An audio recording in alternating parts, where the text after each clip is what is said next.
gonna try and keep it short and sweet. 1 month, 3 days of dreads. They look fabulous. I love them. I started to decorate them a little bit. I had like a weak spot in this gimpy little guy here, so I threw those beads and they fit kind of nicely in the weak spot actually.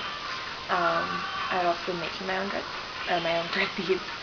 Of course, I just make my own dreads. They do it themselves. So that's one I made. I made a few. I'll show them maybe. But yeah, so 1 month of dreads.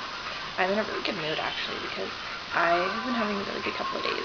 Yesterday I went to a party and I met a ton of people with dreads, like super lots, and they were all really cool.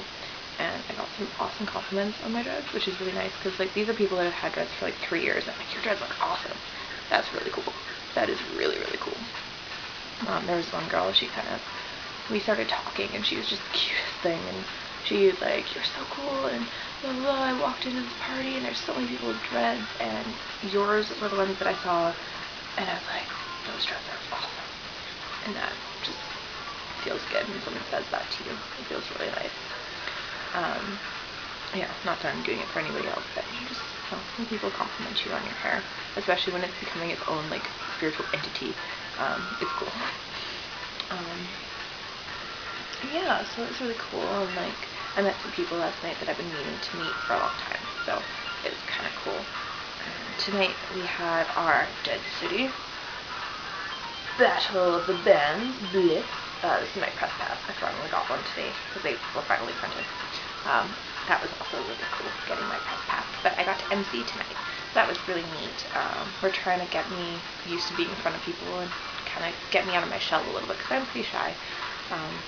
Trying to get me ready for it because I'm in a band and we're going to be performing in a couple of weeks, so I don't really want to be super shy and quiet, and people got mad at me because I was too quiet on the microphone.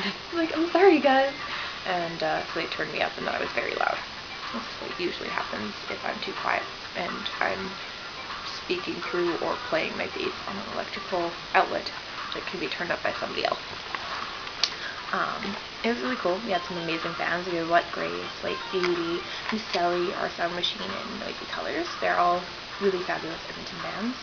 Our winner was Our Sound Machine. They are fantastic. They're like a ska, reggae, punk band from Edmonton. Definitely check them out. They're really sweet. And it was really cool. Like, it was a cool feeling giving some friends like $1,000. Like, congratulations, you guys are awesome. Here's a lot of money.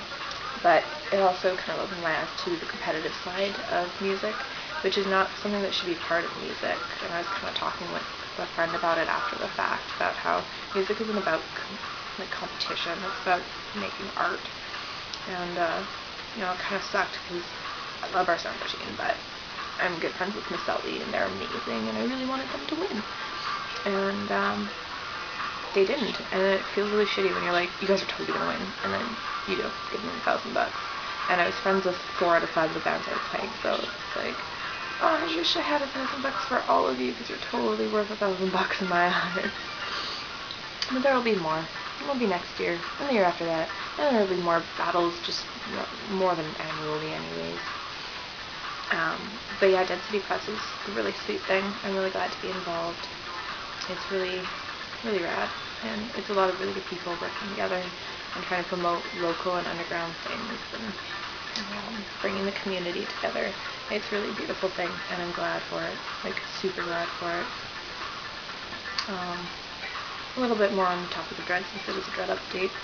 My friend Landon taught me a trick a little while ago. If you have some like loose hair on your dread, especially if it's like close to the end, you don't want to do it like way up here, but if it's loose, like close to the end, you can kind of like bring it up and then kind of make a loop out of it, and then like flip the tail of your dread through the loop, and it makes it really tight, and it looks kind of cool. He did it like on 2 of my dreads, so I kind of have like a little swirly thing going on there. It looks really neat, and it did make it really tight, which is obviously the point. However, if this is something you're thinking about, I do know somebody that uses this technique on her hair a lot, and her dreads are really knobbly, and it looks really cool. Personally, I don't really want knobbly dreads, so I'm not going to be doing it much except for maybe a little bit on my ends, but, your dreads will become what they will become. They will suit you, and nobody's going to have a set like yours, so that's really cool. I'm a bit skeptical about all the different types of maintenance that you see out there, like you can crochet hook or like roll the roots or whatever. I don't really know what to think anymore. So I'm just kind of trying to let them kind of do what they do. Keep them clean and, you know, wrap them sometimes. It'll be fun. I'm thinking about, I have like this hemp spraying conditioner or whatever, and like, you know, you're not supposed to put stuff in your dreads, and I wouldn't put anything chemically in it anyways. I'm using like a goat's milk soap to wash them. And it's like all natural. It's just like goat's milk and cranberries basically. That or else I would use Lush, which is pretty natural. Yeah, I've been thinking about spraying and like leaving hemp conditioner and like spraying it in the nighttime before I go to bed and then washing it out the next morning, like on a day that I'm planning on washing them. But we'll see what happens. They feel a little bit fertile. I want to take care of my babies. Yeah, well, I'll just quickly show some of the dread beads that I made. This one's really cool. I like these little, they're kind of goofy. I like them. They're easy to find too.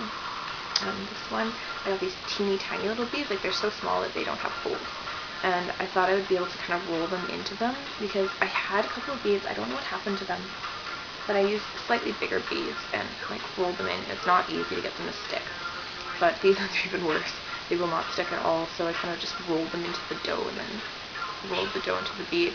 And I kind of decided these ones, if I want to put them on, I have to glue on after the fact, after I put them. This one's kind of cool.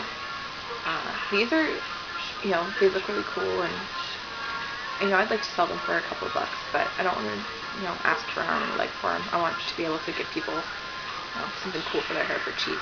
But these, I have to put them in each individually and then pull the bead off of my utensil and then make sure that they're still in there and like roll it and keep them in there until they get cooked, and then I can glaze them after the fact because you want them to be waterproof, right? So these ones take a lot of time. They all take a lot of time. I put a lot of love into these. They're not perfect and still learning, but they're handmade. And nothing is better than things that are handmade. This is one of my favorites. Oh no, it's not. It looks like it's falling off, but it's not. And this one, I want to make some more jewelry too. So this is one bead that I made. I love it to death. I've been putting off actually making a necklace out of it because I like it so much. I don't want to just put it on something and then be like, this necklace does not do this bead justice. This bead is badass. Yeah, so that's pretty much everything interesting I think I had to say.